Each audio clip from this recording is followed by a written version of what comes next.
Welcome to Kids Cooking Local. My name's Chef Jackie Lau, and today we're making coconut pineapple popsicles. So let's go. First thing we're going to do is we need a pineapple. So I've chosen a nice ripe pineapple.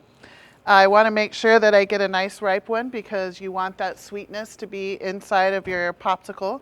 So I've taken the crown off the pineapple, and we're going to break this down. You can use frozen pineapple if you want to, but I think using fresh is the way to go. So first thing I do is take the top and the bottom outside off, and then we're going to go down the side of the pineapple and remove the skin. I like to do that with a serrated knife. It just makes it a little bit easier, and I have a little bit more control over the cleaning of the pineapple. So if you haven't done this yourself before, you want to get right underneath the skin and go down. And don't worry about these little eyes. I'm going to go back and take those off at the end, but you want to make sure that you're getting as much as you can off in the first go round. So I'm just going around the pineapple and removing the skin. And you can see how nice and juicy this is. There's juice coming out of it. If you get a pineapple and it's not quite ripe yet, definitely wait a couple days so that it gets ripe. Keep it outside of the refrigerator. That's the best way to ripen your pineapple. And all I'm doing now with this is just kind of taking off those eyes because we don't want any hard bits in our popsicles. So you do want to clean this pretty well. And I'm going to discard all this. We're not going to use this for anything. Okay, so next we want to clear off our cutting board here because we don't want to get any of that debris from the pineapple into the popsicle. So I have a nice clean area here, and I'm going to go ahead and break down the pineapple. Again, I still use the serrated knife. It works better. You can see the center of the pineapple is here. We want to cut around the center of the pineapple, so I'm just going to cut straight down. Quarter turn, cut down again. I like to put my finger right here. It just kind of reminds me that this is where the center is. Cut straight down, and then straight down again. Underneath, I just noticed I have a little bit of the core still here, so I'm going to take a little bit of that off because we don't want that in our popsicles. All right, so now I have these cleaned pieces of pineapple, and all I'm going to do is cut these into chunks. It doesn't have to be uniform or super small or super big, just cut into chunks. And I'm going to put this in a bowl for now. And the good thing about this recipe is you can substitute other fruit. So when it's mango season, you could do mango, bananas. You can make whatever kind of popsicles you want. So don't feel, if you're not a big fan of popsicles or pineapple, that you have to use pineapple. But that's what was available, so that's how we decided to make this today. So I have my cut pineapple. In the recipe, it says 4 cups. It equals about a whole pineapple. You have this was like a medium-sized pineapple, about this size. If you start getting any larger than this, it might be more. So just try to stick with those medium-sized ones. Okay, next. Mint. I'm adding mint because I think it adds some flavor, brings out the freshness of the fruit. So all of these were washed already and cleaned and dried. Always wash your herbs, all your vegetables. If you haven't heard about that yet, you should be washing everything. Okay, even from the grocery store. Just because it's at the grocery store doesn't mean that it's clean. It just means that it's at the grocery store. Wash everything. I like to wash all my herbs. I wrap them in a paper towel, keeps them nice and crisp and fresh. And I'm looking for about 20 medium-sized leaves here. Don't worry about them if they're a little brown. It's okay. You just don't want any black leaves in here. But it's a good way to utilize any older herbs that you have. And as you get more comfortable making this recipe, definitely substitute out other herbs if you want, like basil. Basil would be great in here. Spearmint, something like that. So I have my mint and pineapple ready to go. And next, we're going to zest lime. So I need 1 lime. This has also been washed. And I'm going to zest it. So I have a fancy little zester here. It just takes the skin off of the lime. But you can use a home grater. Works just as well. My only suggestion to you would be is if you have too big of chunks to go back and chop it up, because you don't want huge chunks of lime zest. But this thing does the trick. It takes off just the outside green part. We don't really want the white part. The white part is bitter, so we just want the colored part of the fruit in here. And lime and mint are one of my favorites. So we're going to make sure that we get all this fresh zest in here. And if you were here right now, you would be able to smell it. So when you make this at home, you're going to be able to smell how good it is with the mint and the pineapple and the lime.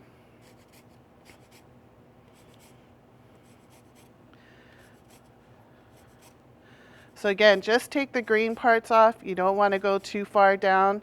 I'm basically just doing one swipe across the microplane. That's actually what this is called, a microplane.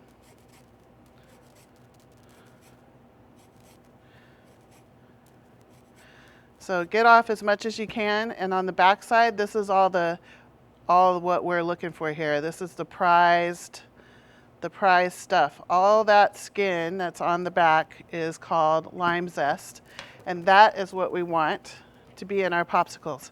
Now, we don't want to waste this, so I'll just cut it in half and squeeze some inside because the juice is going to be just as good. But why do we zest limes? Why don't we just juice the lime? Because actually a lot of that flavor and a lot of the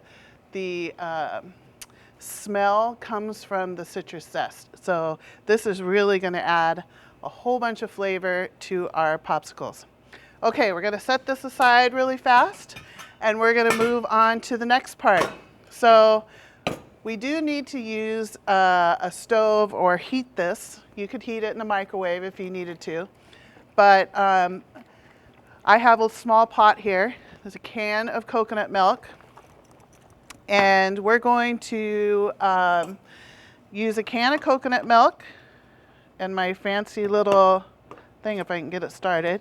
This is my fancy little can opener, which I love. Anybody that knows me knows I love my can opener. This is from Japan, and I use it for everything. It's much easier. I can just wash the whole thing, and it's ready to go. If you notice, I shook that can of coconut milk first. Want to make sure I get it kind of emulsified and back together. And I added it to the pot. And then next, I'm going to add 2 tablespoons of honey. And basically, this is the only sugar that's in this recipe. So it really is kind of a healthy snack. You're not adding a whole bunch of processed sugar to it. You're just going with the natural flavor of the pineapple. Okay, now we're going to heat this just for a minute, just to get the coconut milk to kind of break up a little bit. There is some fat from the coconut milk in here, and it kind of gets a little clumpy.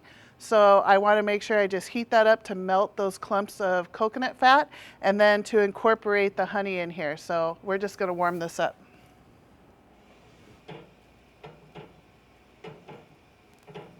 Okay, we've warmed up our coconut milk and honey. So now comes in the blender. So we're gonna blend all of this together. So first thing, I'm going to add my pineapple and mint and lime juice and lime zest to the blender.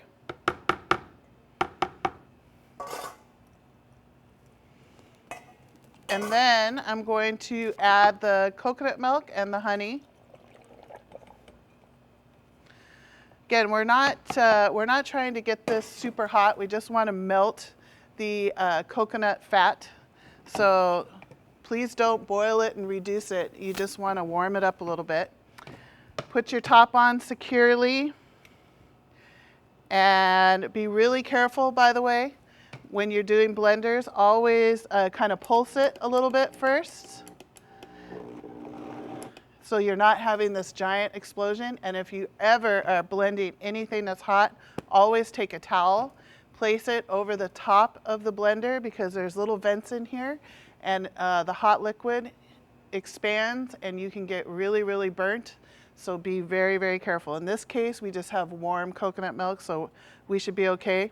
But again, the towel is always a good secure way of holding the top to the blender. Pulsing a little bit, getting it started.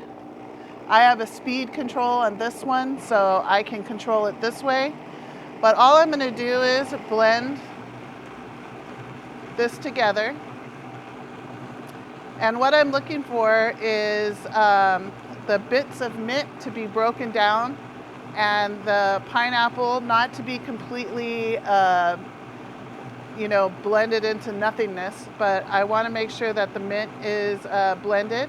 So I'm looking here at the blender and I can see that the leaves are into smaller pieces.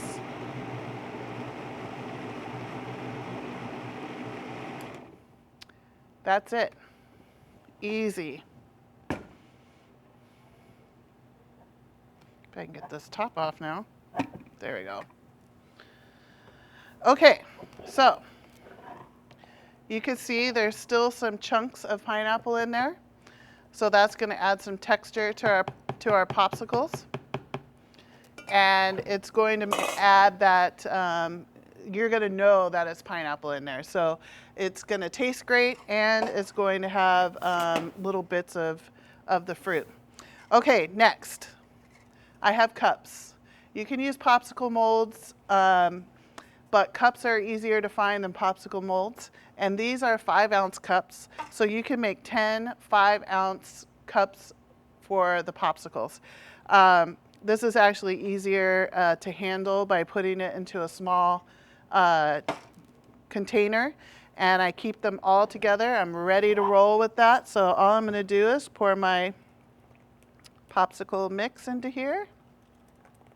So you can see how chunky it is. It's going to be delicious. And again, sub out whatever kind of fruit that you want. Definitely try to use what's fresh and local. Go to the farmer's market, see what's out there, what fruit you like, and experiment with the recipe. See what flavor combinations you like the best. And it's all about having fun. So recipes are made to give you guidelines and to show you how to follow the process. But cooking is about learning how to expand on your flavors, making it your own. So this is for you to take and make your own. All right, next. This is going to be the fun part.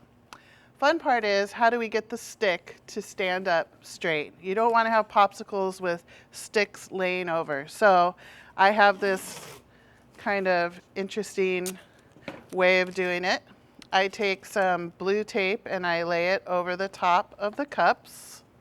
And again, this is why you want a good container to hold your cups in, because this is much easier doing it like this than it is doing it individually.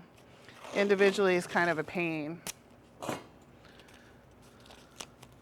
This will also be easier for you to fit into the freezer at your house so that they're not going to spill all over or get tipped. All right, another tip. Not everybody has popsicle sticks at home. I know I don't, but I do have tons of chopsticks. So I'm going to use the chopstick method. Now you have to be very, very, very careful with this. And these are good bamboo chopsticks, but you can use any kind. Save them from your plate lunch. And what I do is find the center of the chopstick, and I just take my serrated knife again, and I just kind of make a little slice on this chopstick. Now, here's the secret. Start to crack it, not all the way, just so it cracks, and then I go back and break it the other way, and I have a more even break. If I try to just snap it at one time, it just kind of shreds. So crack and then back the other direction, and you'll have a clean break. Here's the tip. Now you take your serrated knife again, and you make a little slit inside the cups or the plastic or the tape, and then I put the popsicle stick with the rough side out right into the slit, and voila, the popsicle sticks will stay straight, just like that. Okay, as you can see, the tape method really works. We have the container with our popsicles in here, so all I'm going to do is remove the tape. Super easy. This is right out of the freezer, so it works awesome. And if you're not going to eat all 10 popsicles at one time, you can go back after they've been frozen like this and wrap them in plastic wrap or put them into a Ziploc container. I like the Ziploc better. It kind of keeps them airtight. Plastic wrap in the freezer tends to start to come off. So Ziploc containers work really well. Okay, so are we ready? How do we get these out of the cups? I have some hot water here, just a little bit of hot water in a bowl, and all I'm going to do is take my popsicle, spin it around a little bit here, and sometimes if it's frozen really solid, it may not come out right away, but there's been times where I've just run this under water and it's come right out. Of course, today it may not do that because I'm doing it in front of all of you, so it's going to be a little bit more challenging, but just let it sit in there for a minute or two, kind of swirl it around. I don't need to submerge it. I just need to get it to warm up enough so that it's going to release. There we go. And voila, a pineapple coconut mint popsicle. So easy, sturdy stick, ready to go, and it's on its way. Also, I like using the cup because it makes it look a little bit cooler. Thank you for joining us today and cooking with us. I hope you enjoyed it, making the coconut pineapple popsicles, and looking forward to cooking with you folks again soon.